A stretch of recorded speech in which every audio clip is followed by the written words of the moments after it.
Alright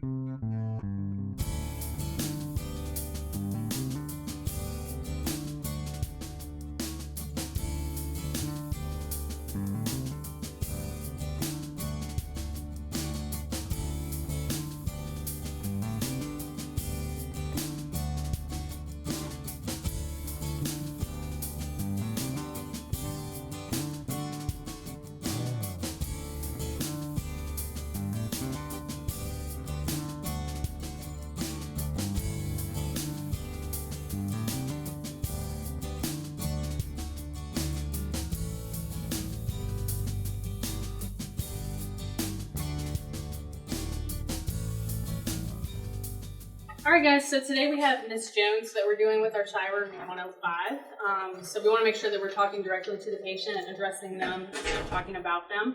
And we want to make sure we keep to our time limit, and if we have anything we need to discuss with the patient afterwards, then a member from the team can come and talk to them afterwards. Okay, great. Is there anything that we need to talk about outside the room before we go in?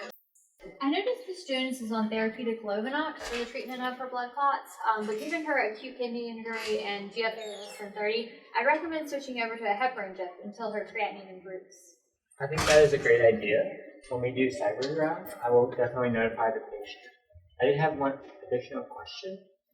How long should we put the heparin drip on since she's already on Coumadin therapy? Great question. So it's going to be important to actually do what we call bridging that treatment between heparin and Coumadin. So Arzo, do you want to help teaching about that? Sure.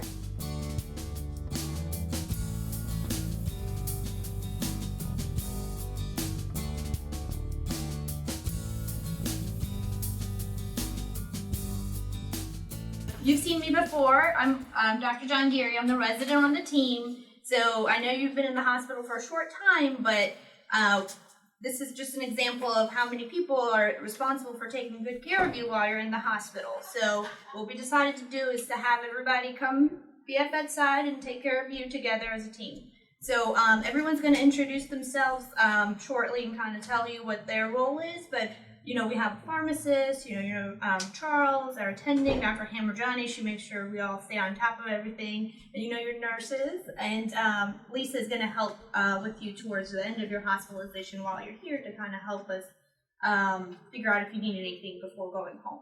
Okay. So I'll let your nurse update us about what's been going on with you the past 24 hours, and we'll kind of go from there. Okay, sounds good.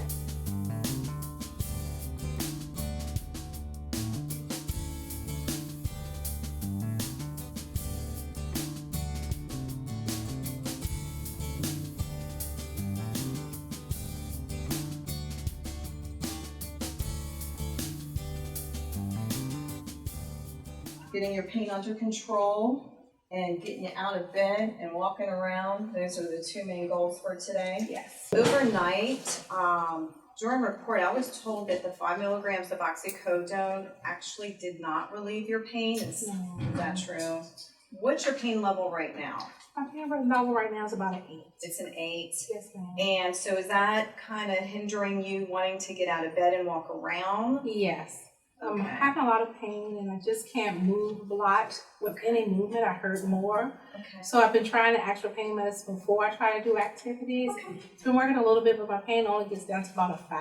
A And I was 5. hoping for like a 3, A so I 3. could move a So little the bit goal better. is to get you down to a 3. Yeah. All right, and then now I'm going to just have Charles update us about what's been going on with you and kind of tell you what the plan is today going forward and answer some of the questions you had earlier.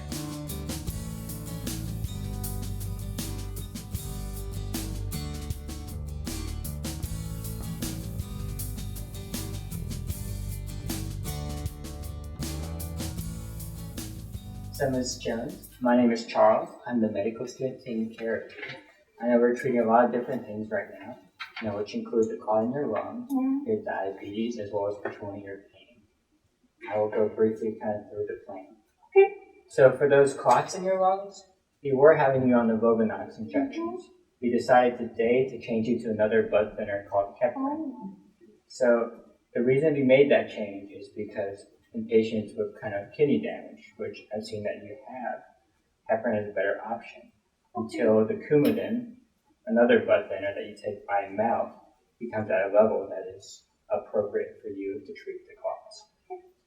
in regards to your pain, we decided to actually increase your pain medicine, the oxycodone, to 10 milligrams that you can ask for every 6 hours. If your pain is not controlled, your nurse will let us know and we can definitely make adjustments throughout the day. Okay. Another concern of ours is the Foley catheter that you have. It's the drain that's helping you urinate. Our plan today is to take that out, and as we're taking it out, we will scan your bladder every 6 hours. We want to make sure that we're collecting all the urine and that you don't need a Foley catheter. All right, I hope not. I know how uncomfortable that can be. It is very uncomfortable. So with that being said, I'll have a hat in the toilet and then we'll measure your urine each and every time. I'll take care of that. Okay, you don't have to worry about it. All you gotta do is just pee. Just take all that. And walk to that back. That's right, with my assistance. Wonderful. Have you ever had any trouble with urinating before? I haven't had any problems, but it's been a couple days with it, and so I'm a little concerned. Hope I don't have to take it home with me. We hope not either. Yeah. The last thing I have is for your diabetes. And you have the insulin pump. We're going to have the diabetes doctors come by and kind of adjust it Okay, to your blood sugar levels. no problem. I'm used to that. Okay, great. And the pharmacist is gonna go over some of your medication. Okay.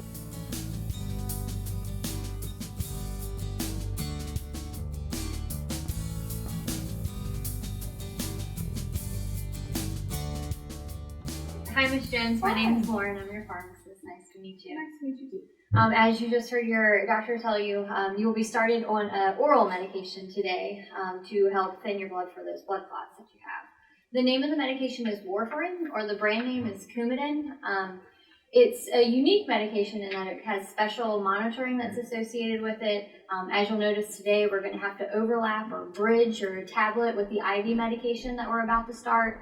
And it also has some significant drug and food interactions that are associated with it. I'd like to come back a little bit later today to talk to you about it in detail.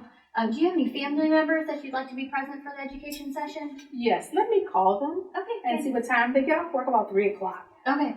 So I'll see if they can come straight from work. Sounds good. And Trish, would you mind letting me know or paging me when the family Absolutely. member's there? Absolutely. Fantastic. Aside from that, with you being on the pain medications, I just want to encourage you to take the Docusate and Senna.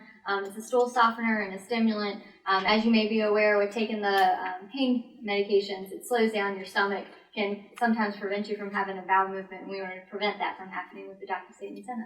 No problem.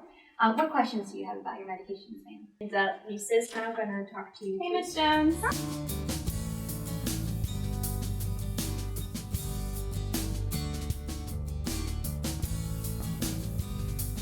We chatted yesterday a little bit about how things have been going before you came to the hospital and working on our discharge plan. And I know that's one of your questions for today is, go home. is what's going to happen for discharge. So we talked a little bit, we need to see sort of how you're doing. I know you came from a rehab facility shortly before you got admitted. You've just been out of a rehab facility. Yes. So we just want to see where you are now and if you might need a little more therapy.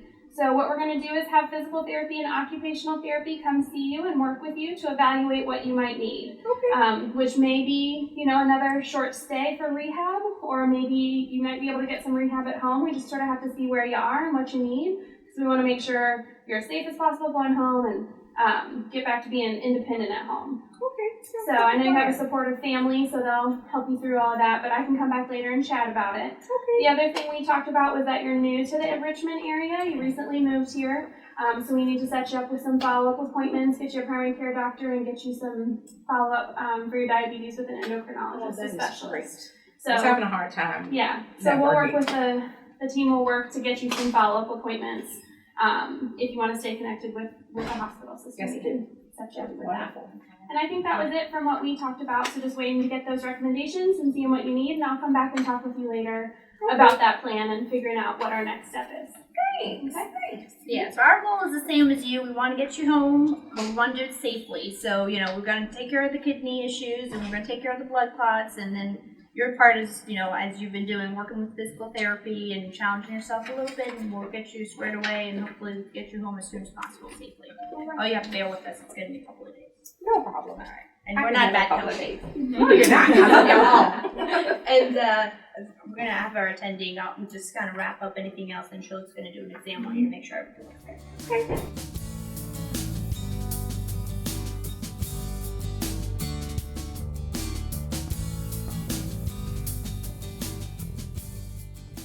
so we talked about a lot of things, Ms. Jones, that as Dr. John Gary said, you know, the big things are gonna be making sure we're taking care of the kidney failure, the blood clots, the pain that you're having, getting you out of bed, doing some education, working with Lisa on figuring out where we're gonna go eventually after we work with the therapist.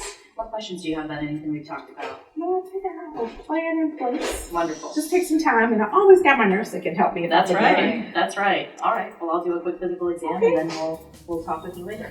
That's great. Okay.